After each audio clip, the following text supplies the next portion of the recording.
I'd like my college senior, or my high school seniors, to think about college and think about FMCC in particular, because we're not foolish. We are very proud of FMCC. We think it is an excellent choice, but we know that many of you may think of it as your last choice. And we'd like that not to be the case.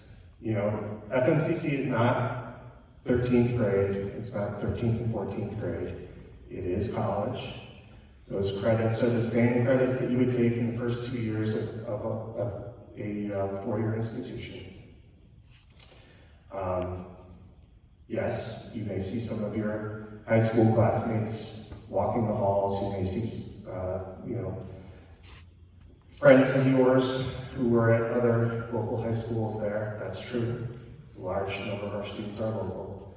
But that does not mean that we're not a real college. We are a real college.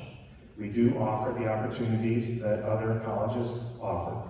And we want you to know, and thanks to your superintendent, that the entire class of 2023 has been accepted to Fulton Montgomery Community College today.